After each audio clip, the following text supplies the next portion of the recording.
Today, I want to tell you about an American composer and a female American composer by the name of Amy Beach. Now, Amy was born in Henniker, New Hampshire in 1867. She's one of the most remarkable pioneering composers, American composers of the late 19th, early 20th century. She died in 1944, and she was actually the first successful American female composer. Now, Amy showed an exceptional aptitude for music. By the time she was 1 year old, according to her parents, she could sing 40 tunes accurately. And by the time she was 4, she started composing simple little pieces. Her parents were like, oh my goodness, this girl's great, let's help her out. And so they moved to Boston where there was more education. Now, she was a girl. And so she couldn't go study where the boys could study. So her parents would get her private tutors. And so she learned privately at home. She was very successful. And by the time she was 16, she made her debut as a concert pianist. And that was great. And it looked like she had a great career ahead of her. However, when she was 18, as probably was very normal at the time, she got married, and she married a doctor. And this doctor was quite a bit older than her, 24 years to be exact. And following the social norms of the time, her husband's like, no, I don't want you going out and performing. I don't want you going out and teaching piano.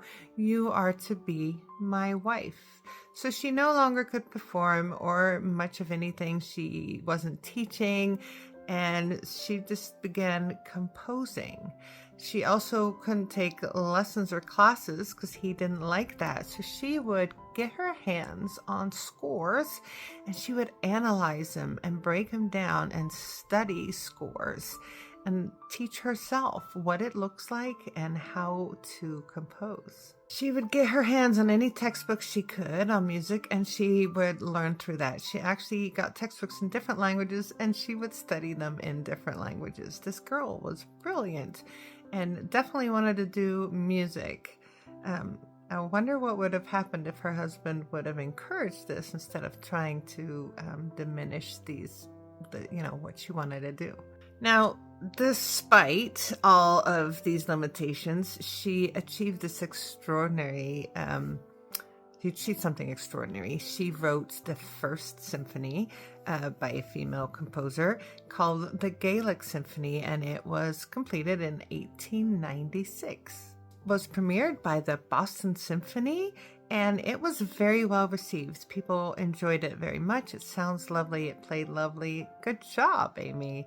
After this success, she continued to compose. She composed a mass in E flat major, and she composed all kinds of pieces, not all symphonies. She composed for piano. She composed chamber ensemble pieces, and just continued to compose. Now, once her husband died in 1910, then she was able to go and perform again.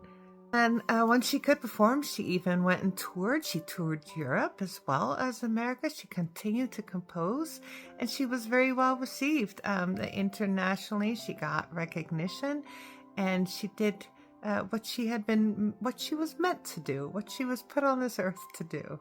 When she came back from Europe, she divided her time between New York and Artist Colony in New Hampshire, where she taught and mentored young musicians, also girls.